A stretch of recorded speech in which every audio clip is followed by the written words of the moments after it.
After what has felt like a really turbulent last couple of months for Planetside 2, we are starting to see some news as to what is coming to the game next. All I can say is that I hope you brought your budgie smugglers and your snorkel, because the game's next updates are all about surfing and going beneath the waves. A new naval vehicle, updates to the seaports on Oshur, new underwater fighting mechanics, and outfit wars in an entirely new form are all on the cards for the game in this next update. G'day there once again viewers, your mate Kamikaze78 here, and today we're going to dive into everything we know about Planetside 2's Surf and Storm update and when you're going to be able to play it.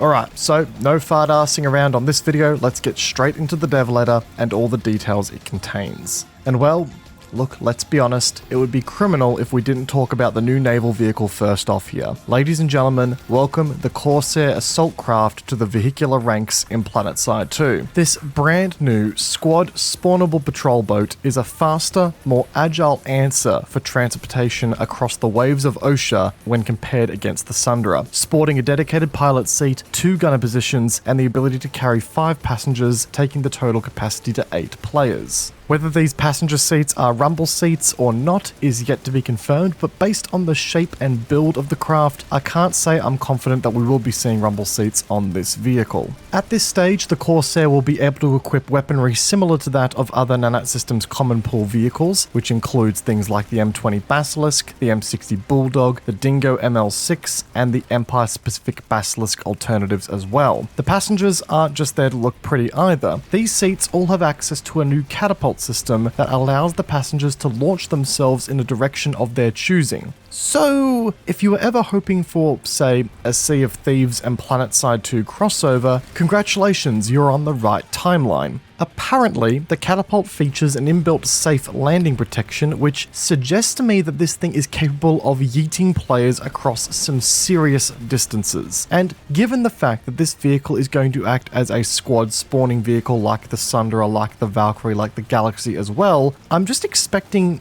endless yeeting from players here. There's a good chance that, given Oshur's limited hard spawn design, we're going to see this vehicle become pretty critical to some squads and their playstyles while going on an offensive, depending on the fight on Oshur. Now, obviously, I know many were hoping for an amphibious vehicle given the fact that, well, only Oshur really has any major bodies of water that act as play spaces on the continent. With its current design, this vehicle will not be usable on any other continent. It's only going to apply to 1/5 of the game, which is exactly why I would have, at least at the start of the year, placed all my money on proper naval vehicles like this being out of the question for the game. I did do that, in fact, on multiple occasions on a live stream, because, well, the return on investment against the development time to model, balance, and actually code the technology to make the vehicle work didn't add up in my head. Here I am, looking like an absolute idiot, huh? Well, generally speaking, I think that they have, on paper, added enough to the Corsair that makes it an interesting enough vehicle within the context of it only existing on Oshur, and dealing with the challenges that that continent brings to other vehicles in the game. I think adding an amphibious vehicle that could have been used on all continents would have allowed it to be more useful at times on those other continents, sure, but I also feel as though it just wouldn't have had any reason to exist, you know? We already have land-based vehicles that fill pretty much any role I could come up with in the game that isn't going to be totally cheesy and ruin the actual flow of the game. To all of my artillery Andes out there, sorry, but the shade here is coming your way. An amphibious vehicle would have just felt like it was, you know, there on most other continents and not really doing anything special, I feel. But on Oshur, it actually works to solve a gap on that continent's gameplay. So I think this was a better route personally. It narrows the scope of the vehicle to address a certain element of the game's gameplay that came with Oshur, even if the scope of how often the vehicle can be used is limited a significant amount. So it begs the question, when are we going to be testing this thing? The Surf and Storm patch is hitting the test server this Friday, aka the day after this video releases. We'll be live streaming the update right here on YouTube and giving the Corsair a deep testing on its debut to the test server. So if you aren't already, make sure you get subscribed to stay up to date with that live stream as we hit the go live button. There's also going to be a couple of playtests this weekend where the content will be tested, you know,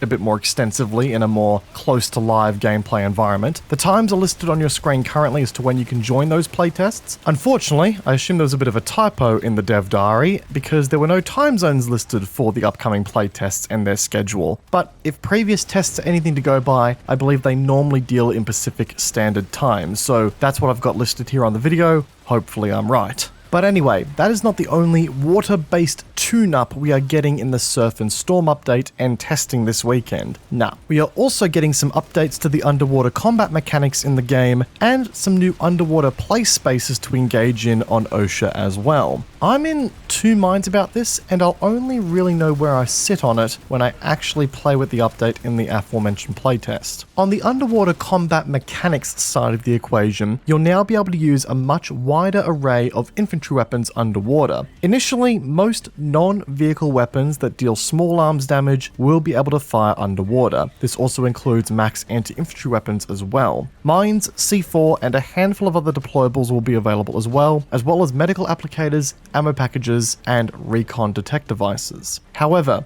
engineer repair tools cannot be used underwater. So max suits, you guys are just going to be big old stinking targets down here. Sorry, not sorry. We're also going to be getting a new handheld underwater mobility device that is equipped in the tactical slot of your loadouts and is available for certification points. So no, this is not an item limited only to members of outfits via the merit currency. A good call in my opinion. Its design is to alleviate some concerns over the slower paced movement in underwater combat and the glorious oh shit moment when you accidentally eject from a floating vehicle and sink to the bottom of the ocean with no way to get back up. Now, I know that most of you are thinking, who cares? There's no reason to fight underwater in this game as it stands. Why spend time on this aspect of the game when the water combat just has no purpose? Well, the sea posts that are littered across the continent are not only growing in number, but they're also going to become more common points of contention on the map as well. Each sea post is now outfitted with a spawn room, they have the terminal for a Corsair, other amphibious vehicles, and an air pad. But they also sport underwater capture points to scrap over now as infantry.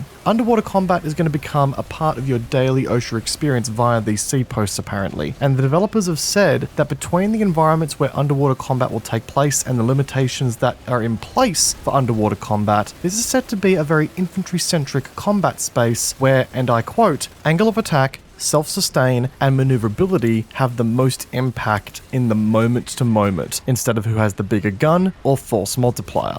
And when you take that quote at face value, it actually doesn't sound so bad. Oshur has always been criticized for having lacking infantry play spaces, and if these spaces underwater make up for that deficit, especially in a way where force multipliers are less common and have less of an impact, then I'm kinda down for that. But this, for me, comes with the caveat that the underwater movement mechanics have been changed or updated, because traversing through water at this stage is sluggish, it's tiresome, and if it remains the same, then it's going to completely wipe the rug out from all this work the developers have been doing on creating this play space and creating the underwater area. No one is going to want to fight in an environment where you move this slowly, as there's just no room for movement counterplay at all in gunfights. Scout rifles in particular, if they can even be used underwater, we don't know that yet, will be dominant in a space like this. A space where infantry can duke it out with limited interruption from force multipliers and air-to-ground spam, stuff like that, sounds like a really nice breath of fresh air for the continent. But I just hope the necessary changes at the core of the design of water traversal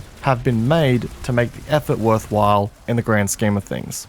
We'll see. Now, of course, within the dev note, we also got some small tidbits of information surrounding the next season of, you guessed it, Outfit Wars. As we all know, this time around, Outfit Wars is taking place on the Nexus Battle Island and will be fought in a 1v1 format. For the first time ever, you'll be able to fight against people on your own faction, and the Angry Toasters of Araxis, the NSO, will also be able to throw their hat into the ring as well. We don't know too much about how this season is going to handle or what the map looks like, but I'm going to save my thoughts on this season of Outfit Wars for another video, because there's a whole conversation worth having there that's outside the scope of this video, in my opinion. And there you have it, everyone. There's a quick little download on what we know so far about the upcoming Surf and Storm update coming to to Planetside 2 very, very soon. As I said before, gang, if you haven't done so already, get subscribed so you stay up to date with whenever we go live and release new videos discussing this new content over the weekend. If you enjoyed the video, backhand the like button. If you didn't, backhand the dislike button, it works just as well. Leave a comment down below, let me know your thoughts on the upcoming content, and also be sure to follow us on all of our social media, linked down below as well. Every little bit goes a long way in supporting the channel, gang. Once again all, I hope you enjoyed today's video, peace out, and I will see you guys all in the next one. Take care guys, have a good one.